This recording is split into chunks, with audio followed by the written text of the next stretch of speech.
Isipin ang pagiging nakulong sa pagitan ng isang patayong bundok at isang nasusunog na plota sa gitna ng isang humihiyaw na bagyo. Isang dambuhalang hukbo ang huling nakatanto na pumasok na sila sa nakamamatay na bitag ni Mori Motonari. Sa mga sagradong pampang ng Itsukushima, pinatunayan ng isang tao na hindi mo kailangan ng mas malaking puwersa para manalo. Kailangan mo lang ng mas mahusay na kulungan. Habang pinapanood ng natitirang bahagi ng Hapon ang pagguho ng mga tradisyonal na haligi ng kapangyarihan sa ilalim ng bigat ng digmaang sibil, si Mori Motonari ay naghahasa ng ibang uri ng armas. Sa loob ng ilang henerasyon, ang angkang uchi ay namayani sa kanlurang Honshu. Yumabong sa kayamanan ng mga ruta ng kalakalan patungong China at nagsilbi bilang mga edukadong tagapangalaga ng mga interes ng emperador sa kanluran. Ang kanilang kabisera, ang Yamaguchi, ay kilala bilang Kyoto ng kanluran, isang lungsod ng mga makata, sutla, at mga pari kung saan namulaklak ang sining kahit nasusunog ang natitirang bahagi ng bansa. Ngunit noong 1551, ang bahay ng Uchi ay nawasak, hindi ng isang dayuhang mananakop, kundi ng taong bumasag sa espada ng kanyang Panginoon, ang nakatatandang tagapaglingkod na si Su Harukata. Si Harukata ay naglunsad ng isang malupit na kudeta. Pinilit ang kanyang pino na Panginoon na si Ochi Yoshitaka sa isang ritual na pagtatapos ng buhay at kinuha ang malaking makinaryang militar ng angkan para sa kanyang sarili. Siya ay isang taong may bakal na ambisyon, isang heneral na naniniwala na ang purong laki, mabigat na baluti, at tradisyonal na kabangisan ng samurai ang tanging mga batas ng lupain. Pinalitan niya ang kultural na kagandahan ng Uchi ng isang rehimen ng purong militarismo. Ginawang mga sundalo ang mga eskolar sa loob ng isang gabi at pinalitan ang mga pinsel ng kaligrapya ng mga pika. Ang dating mapayapang administrasyon ng Uchi ay ginawang makina ng pananakop na pinagatungan ng pagnanais ni Harukata na maging kataas-taasang tagahatol ng kanlurang Hapon. Para sa kanya, ang angkang Mori ay hindi mga karibal. Sila ay isa lamang maliit na hadlang na dapat yurakan, isang maliit na pamilya sa lalawigan ng mga samurai sa bukid, na lumampas sa hangganan nito sa rehiyon ng Chugoku. Ngunit si Harukata ay naglalakad sa isang hidwaan sa isang tao na nakaligtas sa 58 taon ng pagtataksil sa pamamagitan ng pagkatuto ng isang mahalagang aral. Huwag kailanman labanan ang hukbo kung maaari mong itumba ang isipan ng heneral. Alam ni Motonari na ang kawalang tatag ng politika sa rehiyon ay nangangahulugan na kung mapapatay niya ang pamunuan ng Uchi, ang buong imperyo sa kanluran ay titiwas sa kanyang mga kamay, na parang isang pamaypay na papel na nahuli sa isang unos. Ngunit alam din niya na ang isang maling hakbang ay nangangahulugan ng kabuuang pagkaubos ng linya ng kanyang pamilya. Si Mori Motonari ay isang veterano ng isang daang sagupaan, isang diyos ng estratehiya, na alam na ang kanyang 4,000 kalalakihan ay madudurog sa isang karaniwang labanan sa isang bukas na larangan. Ang kanyang pilosopiya ay nakabatay sa sikat na parabula ng 3 palaso. Ang ideya na habang ang isang palaso ay madaling mabali, ang 3 palaso na pinagbuklod ng dugo at katapatan ay hindi mababali. Ginugol niya ang maraming taon sa pagtatanim ng ganitong pakiramdam ng ganap na pagkakaisa sa kanyang mga anak na sina Takakage, Motoharu at Takamoto, na lumilikha ng isang pamilyang nagsisilbi bilang isang isipan kung saan alam ng bawat anak ang kanyang tungkulin sa dakilang disenyo ng ama. Ngunit para sa partikular na kampanyang ito, kailangan niya ng 3 palaso na hindi isang tao. Kailangan niya ang mismong lupain upang magsilbi bilang kanyang tagatapos. Nagsimula si Motonari ng isang mahabang kampanya ng psikolohikal na panlilinlang, maingat na hinuhubog ang persepsyon ni Harukata sa pamamagitan ng isang sapot ng mga espiya, mga double agent, at mga maling balita. Ginampanan niya ang papel ng isang mahina at nanginginig na Panginoon sa lalawigan, nagpapadala ng mga liham na nagmamakaawa para sa awa, at nagpapanggap na nag-aalinlangan sa bawat konseho ng digmaan.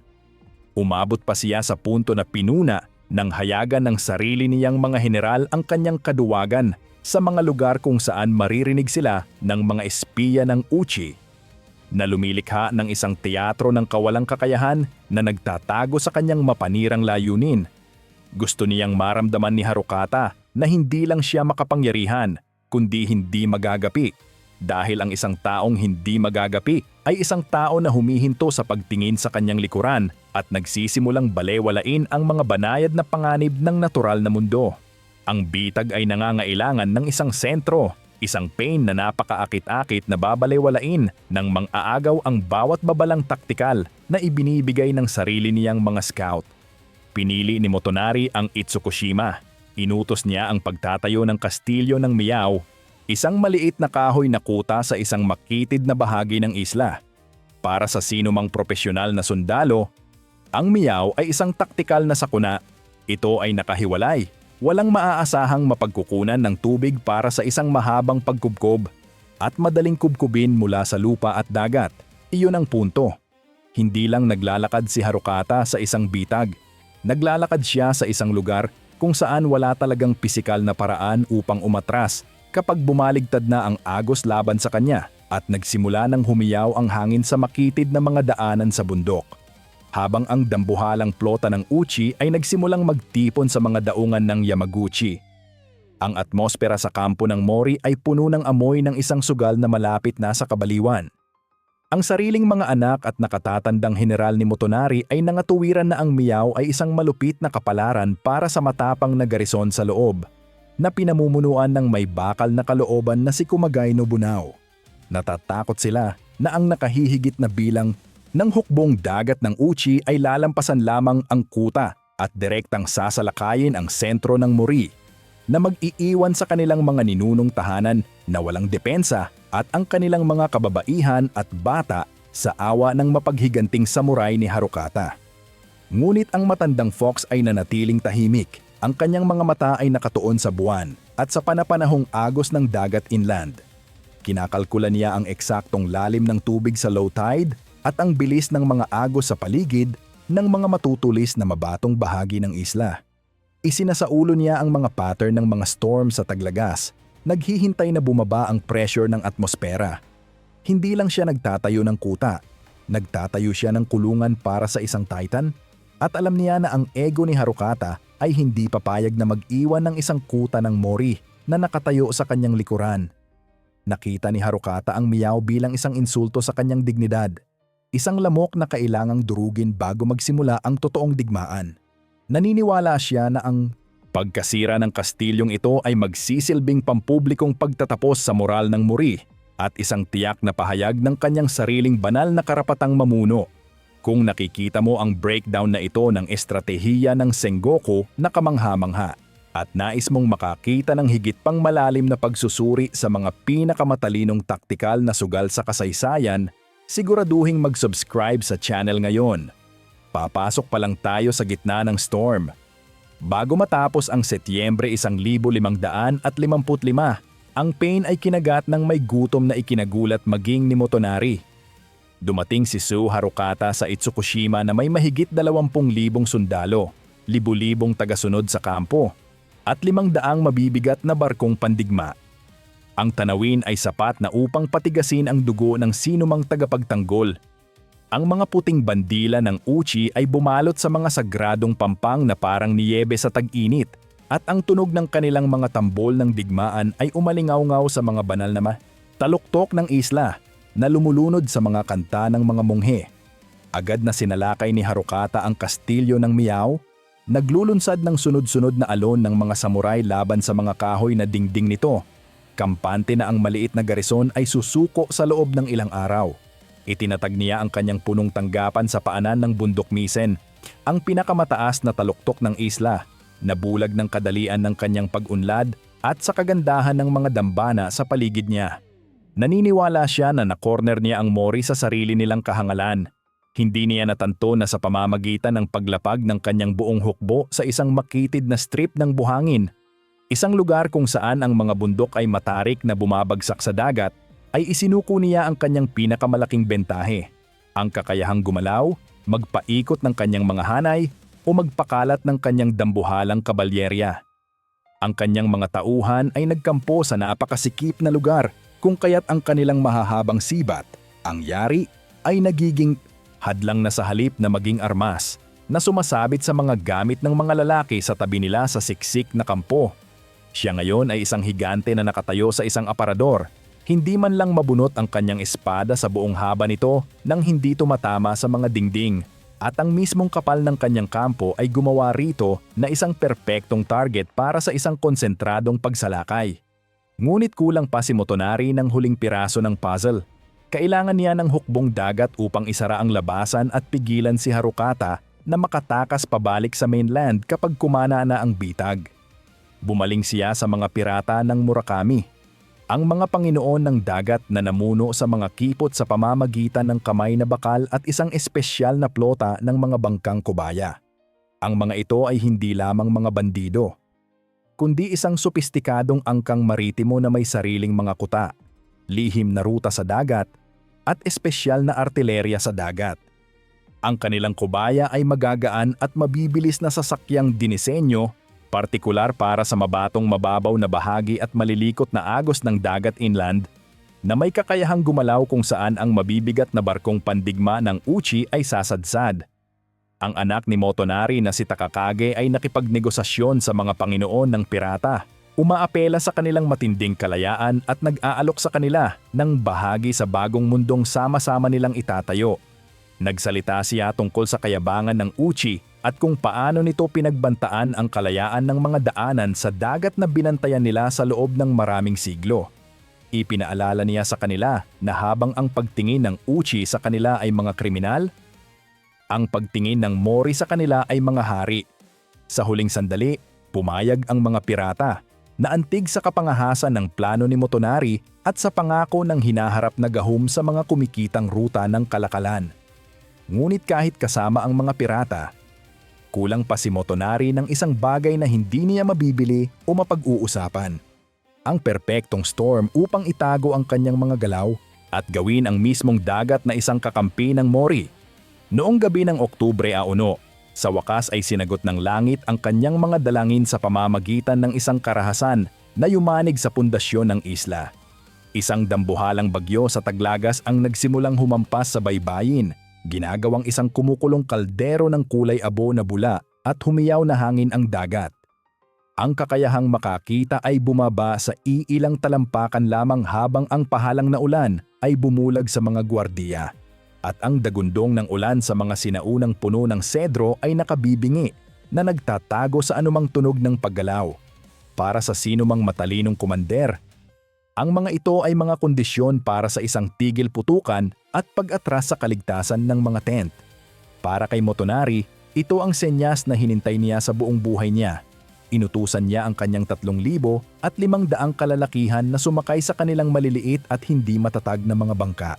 Sa gitna ng kadiliman ng bagyo, habang ang mga sagwan ay binalot ng mga basahan at ang ulan ay nagtatago sa kanilang paggalaw mula sa mga guwardiya ng Ochi, tinawid ng puwersa ng Mori ang kipot.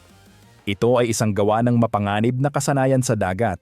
Ang isang malaking alon o pagbabago sa hangin ay maaaring nagpadala sa buong pamunuan ng angkang Mori sa ilalim ng dagat. Hindi sila dumaong sa mga pangunahing pampang kung saan nakaangkla ang plota ng Uchi at ang mga apoy sa kampo ay nahihirapang manatiling nakasindi.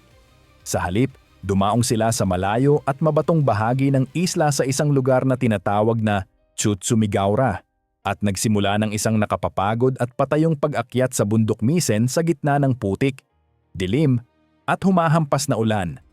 Ang kanilang mga baluti ay mabigat sa tubig at ang bawat hakbang ay isang pakikipaglaban sa mismong bundok, umaakyat sa masukal na palumpong at matutulis na bato habang ang bagyo ay nagngangalit sa itaas. Habang ang mga sundalo ng Uchi ay nagsisiksikan sa kanilang mga tent, nanginginig sa ulan at kampante sa kanilang napakalaking bilang, 3,000 Mori samurai ang gumagapang sa ibabaw ng mga talampakang madulas dahil sa storm ng direkta sa likod at itaas nila. Gumalaw sila na parang mga multo sa mga sagradong kakahuyan. Ang kanilang mga baluti ay marahang tumatunog laban sa mga palumpong na natatabunan ng maindayog na kulog ng bagyo. Pinanatili nila ang isang nakatatakot na katahimikan. Bawat tao ay alam na ang isang aksidenteng sigaw ay magbibigay alam sa 20,000 kaaway. Kasabay nito, ang mga pirata ng Murakami ay marahang pumuwesto sa labas ng baybayin. Ang kanilang mga bangka ay tago sa tilamsik ng tubig at kadiliman, na epektibong bumubuo ng isang blockade sa bukana ng baybayin. Naghanda sila ng mga garapon ng langis at mga palasong may apoy, naghihintay para sa senyas upang silaban ang gabi at gawing isang tumpok ng nasusunog na bangkay ang plota ng Ochi. Nakatayo si Motonari sa taluktok sa gitna ng bumubuhos na ulan. Ang kanyang mga mata ay nakatuon sa malabo at kumukutitap na liwanag ng mga apoy ng kaaway sa ibaba. Malapit na siyang gumawa ng isang kalapastanganan na maaaring magluklok sa kanya bilang Panginoon ng Hapon o ang pinakakinasusuloklamang tao sa mundong Shinto. Ibinigay niya ang utos sa kanyang mga tauhan na suriin ang mga tali ng kanilang mga busog at luwagan ang kanilang mga espada sa kanilang mga kaluban. Maghihintay sila para sa unang liwanag ng bukang liwayway upang magbigay ng senyas para sa pagtatapos ng angkang Ochi at ang pag-usbong ng isang bagong kapangyarihan sa kanluran. Nang sa wakas ay sumikat ang araw sa gitna ng papaalis na mga ulap ng bagyo na naglalabas ng malamig at basang liwanag sa isla, isang tunog ng tambuli ang pumailan lang mula sa taas ng bundok Misen. Ang mga Mori samurai ay sumugod pababa sa mga dalisdis na parang isang gumuhong lupa, isinisigaw ang kanilang mga battle cry sa hangin ng umaga. Ang kampo ng Uchi na nahuli sa gitna ng almusal at ang mabagal at metodikal na proseso ng pagtatali ng baluti ay sumabog sa purong kaguluhan. Ang mga lalaki ay napatay habang nagkukumahog para sa kanilang mga sibat sa putik. Ang mga kabayo ay nagwala sa makitid na espasyo. Tinatapak-tapakan ang sarili nilang mga Panginoon habang sinusubukang tumakas sa hindi nakikitang kaaway. Ang kalituhan ay kabuuan habang ang mga opisyal ni Harukata ay nahihirapang magbigay ng mga utos sa isang kampo na naiipit mula sa panig ng bundok at sa panig ng dagat. Kasabay nito, ang mga pirata ng Murakami ay naglunsad ng isang mapanirang volley ng mga palasong may apoy at mga sinaunang pampasabog sa siksik na plota ng Ochi. Ang hangin, na malakas pa rin mula sa paalis na bagyo, ay hinila ang mga apoy sa mga kahoy na kasko na lumulukso mula sa bawat palo ng barko. Sa loob ng ilang minuto, ang tanging daan ng pag-atras ng Uchi ay naging isang pader ng nagngangalit na apoy, sumisigaw na mga lalaki, at lumulubog na mga kahoy. Ang daungan ay naging isang pugon kung saan wala ng takas. Ang labanan ay naging isang pagkatalo na may sukat na bihirang makita sa panahon ng Sengoku. Ang 25,000 sundalo ng Uchi ay siksik na siksik sa makitid na mga pampang, kaya hindi sila makabuo ng kanilang mga pader ng sibat o magamit ang kanilang nakahihigit na bilang. Ang mga nasa likod ay tumutulak pasulong patungo sa mga espada ng Mori, desperadong makatakas sa dagat, habang ang mga nasa harap ay nadudurog pabalik sa tumataas na tubig dahil sa bigat ng sarili nilang mga kasamahan, lumulubog sa ilalim ng bigat ng sarili nilang baluti. Sila ay nahuli sa isang nakamamatay na imbudo. Ang mga talim ng Mori na bumababa mula sa kakahuyan na parang isang karit at ang mga nasusunog na labi ng sarili nilang mga barko na humaharang sa dalampasigan. Ang tubig ng dagat inland na karaniwang kulay asol na kristal ay naging madilim at maputik na kulay pula habang ang dugo ng libo-libo ay humalo sa agos. Si Su Harukata, na napagtanto na ang kanyang kapalaluan ang nagdala sa kanya sa isang libingan at ang kanyang plota ay wala na, ay nagtangkang magtipon para sa isang huling paninindigan malapit sa dambuhala. Ngunit ang momentum ng Mori ay hindi mapigilan. Tumakas siya patungo sa loob, umaasang makahanap ng isang nakatagong landas patungo sa kabilang panig ng isla. Ngunit ang blockade sa dagat ng Mori ay ganap. Na-corner sa isang lugar na tinatawag na Ora, napapaligiran ng mga bangkay ng kanyang pinakatapat na tagapaglingkod na nanatili upang mamatay kasama niya. Si Harukata ay nagsagawa ng seppuku na nagtapos sa kanyang maikling paghahari bilang isang mang-aagaw at isang diktador. Ang kinalabasan ng Itsukushima ay kasing halaga ng dugong dumanak sa buhangin. Ang angkang Uchi, na dating hindi mapag-aalinlangan ng mga Panginoon ng kanlurang hapon at mga patron ng sining, ay tuluyang naglaho sa kasaysayan. Ang kanilang mga lupain ay sinakop ng Mori sa loob ng ilang maikling taon.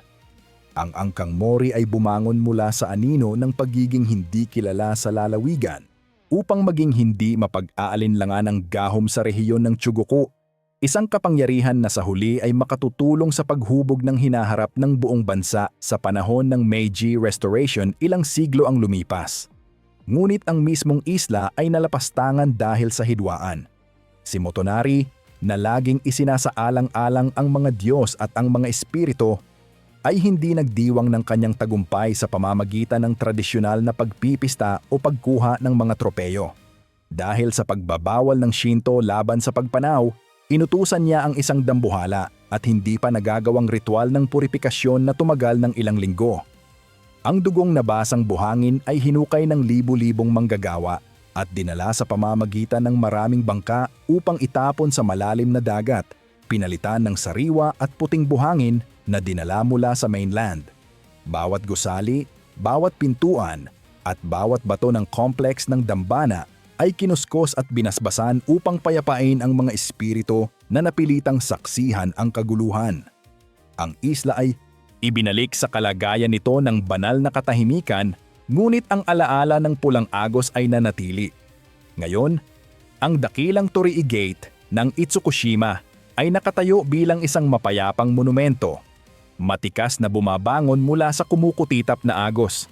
Isang kilala sa buong mundong simbolo ng nananatiling kagandahan at espiritual na lalim ng Hapon. Sa pagtingin sa mga pulang haligi nito na nasasalamin sa kalmadong tubig, halos imposible para sa libu-libong turista na bumibisita bawat taon na isipin ang kabuang kaguluhan na minsang bumalot sa tanawing ito. Ang mga desperadong sigaw ng 20,000 lalaki, ang maindayog na lagapak ng mga palaso, at ang masangsang at nakasasakal na amoy ng nasusunog na sedro at asin na minsang pumuno sa sagradong hangin na ito. Habang ang madilim at pulang agos na minsang nagmantsa sa mga pampang na ito ay matagal na nilang nahugasan ng walang humpay na agos ng dagat inland. Ang mga alingawngaw ng sagupaan noong 1555 ay nananatili pa rin sa ambon ng bundok. Ang lupang ito, na ngayon ay isang lugar ng pilgrimage at mga litrato, ay nananatiling tahimik na saksi sa isang gabi kung kailan ang kalikasan at estratehiya ay nagbanggaan upang itumba ang isang imperyo at muling isulat ang kapalaran ng samurai. Ang pamana ni Mori Motonari ay nananatili bilang sukdulang patunay na walang hukbong masyadong malaki upang hindi matalo kung kaya mong kontrolin ang kapaligiran at ang kapalaluan ng iyong kaaway. Pinatunayan niya na ang estratehiya ay hindi lang tungkol sa paggalaw ng mga tropa. Ito ay ang pagkadalubhasa sa timing, ang manipulasyon ng ego, at ang malamig na katapangan na isugal ang hinaharap ng isang angkan sa isang gabi ng hangin at ulan. Kung ang mga ulap ay naghiwalay o ang mga pirata ng Murakami ay nanatili sa bahay, ang pangalang Mori ay maaring naging isa na lamang talababa sa kasaysayan. Sa halip, ang mapanganib na bitag sa isla ni Motonari ay naging pundasyon ng isang kapangyarihan na mamamayani sa kanlurang Hapon sa loob ng maraming henerasyon. Aling bahagi ng kalkuladong sugal na ito ang pinakanakagulat sa iyo? Iyon ba ang psikolohikal na pakikidigma na ginamit upang akitin si Su Harukata sa bitag? Ang mapangahas na paggamit ng bagyo bilang pantakip o ang mapagpasyang lihim na alyansa sa mga pirata? Ipaalam sa amin ang iyong mga saloobin sa mga komento sa ibaba. Gustong-gusto naming sumisid sa mga taktikal na debating ito kasama kayo. Kung nagustuhan mo ang paglalakbay na ito sa estratehikong kakinangan ng Sengoku Jidai, pakisuyong ilike ang video na ito at ibahagi ito sa isang kapwa mahilig sa kasaysayan. Ang iyong suporta ang nagbibigay daan sa amin na gumugol ng maraming oras sa mga archive at sa editing bay. Tinitiyak na mabibigyang buhay ang mga epikong labanang ito ng may kawastuhang pang-iskolar at dramatikong bigat na nararapat sa kanila. Ang kasaysayan ay hindi kailanman isang malamig na koleksyon lamang ng mga petsa. Ito ay isang serye ng mga imposibleng pagpili na ginawa ng mga taong sapat ang tapang na hamunin ang kasalukuyang kalagayan. Salamat sa panonood at magkikita tayo sa susunod na malaking pagbabago sa kasaysayan.